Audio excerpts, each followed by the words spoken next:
महंत से मुख्यमंत्री बनने वाले आदित्यनाथ की राजनीति की यात्रा जितनी रोमांचक है उतनी प्रेरणादायी भी। साधारण परिवार से ताल्लुक रखने वाले योगी आदित्यनाथ ने युवावस्था में ही बिना किसी राजनीतिक विरासत के राजनीति में जो असाधारण प्रगति की वो बेमिसाल है। आज योगी की इस राजनीतिक यात्रा के कुछ पहलुओं से हम भी परिचित होने की कोशिश करेंगे। 18 वर्ष की उम्र में गोरक्षा पीठ के महंत बनने के बाद योगी आदित्यनाथ ने 19 मार्च 2017 को पहली बार यूपी के प्रधानमंत्री के पद पर शपथ ली थी।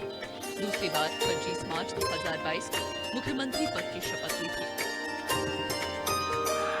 मैं आदित्यनाथ योगी ईश्वर की शपथ लेता हूं कि विधि द्वारा स्थापित भारत के संविधान के प्रति सच्ची श्रद्धा और निष्ठा रखूंगा। मैं उत्तर प्रदेश राज्य के मुख्यमंत्री के रूप में अपने कर्तव्यों का श्रद्धापूर्वक और शुद्ध अंतःकरण से निर्वहन करूंगा।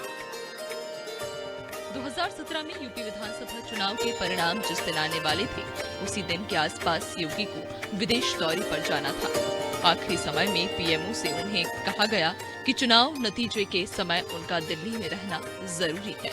इससे यह तय हो गया था कि योगी को एक बड़ी जिम्मेदारी मिलने वाली है। योगी आदित्यनाथ ने 2017 के चुनाव प्रचार में अपनी पूरी ताकत लगाई थी, लेकिन सीएम की रेस में उनका नाम नहीं था। यूपी विधानसभा चुनाव में बीजेपी की प्रचंड जीत के बाद सीएम का चयन पार्टी के लिए बड़ी चुनौती थी। पार्टी के भीतर कई बड़े नाम मुख्यमंत्री पद की रेस में थे। अचानक योगी आदित्यनाथ को गोरखपुर से लाने के लिए दिल्ली से चार्टर्ड प्लेन भेजा गया और दिल्ली में पार्टी नेतृत्व ने उन्हें यूपी के सीएम के रूप में शपथ लेने को कहा।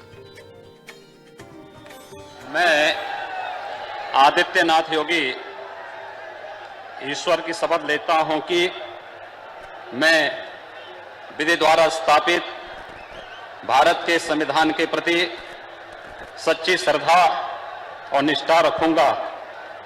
मैं भारत की प्रभुता और अखंडता को अक्षुण्ण रखूंगा। मैं उत्तर प्रदेश राज्य के मुख्यमंत्री के रूप में अपने कर्तव्यों का श्रद्धापूर्वक और शुद्ध अंतःकरण से निर्वहन करूंगा। योगी आदित्यनाथ की सीएम के रूप में ताजपोशी अप्रत्याशित थी। राजनीतिक विश्लेषक भी उन्हें मुख्यमंत्री की दौड़ में नहीं देख रहे थे। यूपी में हिंदुत्व के फायर ब्रांच नेता के तौर पर अपनी पहचान बना चुके योगी आदित्यनाथ ने भी मुख्यमंत्री बनने के बारे में विचार नहीं किया था। योगी आदित्यनाथ के मुख्यमंत्री बनने के बाद उत्तर प्रदेश में कई बदलाव हुए। 2022 में बीजेपी ने फिर से योगी आदित्यनाथ के नेतृत्व में विधानसभा चुनाव लड़ा। योगी अपनी परंपरागत सीट गोरखपुर से भारी मतों से विजयी हुए और भाजपा की सत्ता यूपी में बरकरार रही। ये जीत योगी की नेतृत्व क्षमता की जीत थी, जिससे योगी आदित्यनाथ ने उत्तर प्रदेश की राजनीति में अपनी मजबूत पहचान बनाई।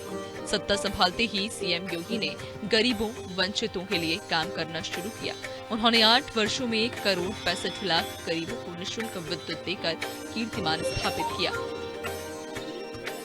1,28,494 मजदूरों तक बिजली पहुंचाई गई थी और इस दौरान अकेले 8 वर्ष के अंदर यह संख्या बढ़कर के 1,28,000 से बढ़कर के 2,49,818 यानी 1,21,000 मात्र हम लोगों ने 8 वर्ष में उन मजदूरों तक विद्युतीकरण का कार्य पूरा किया है।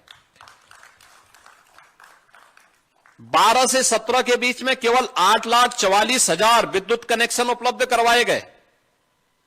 8,44,000 विद्युत कनेक्शन 12 से 17 के बीच, और इस दौरान इन 8 वर्षों में 1 करोड़ 65 लाख गरीबों को निःशुल्क विद्युत के कनेक्शन उपलब्ध करवाए गए। योगी आदित्यनाथ की राजनीति में एंट्री 1998 में हुई थी। उन्होंने गोरखपुर से पहली बार सांसद का चुनाव लड़ा और 1999, 2004, 2009, 2014 में गोरखपुर से लगातार 5 बार जीत दर्ज की और अब तो योगी आदित्यनाथ ने यूपी में सबसे लंबे समय तक लगातार मुख्यमंत्री रहने का भी रिकॉर्ड बना लिया है। योगी की यह राजनीतिक यात्रा लगातार जारी है।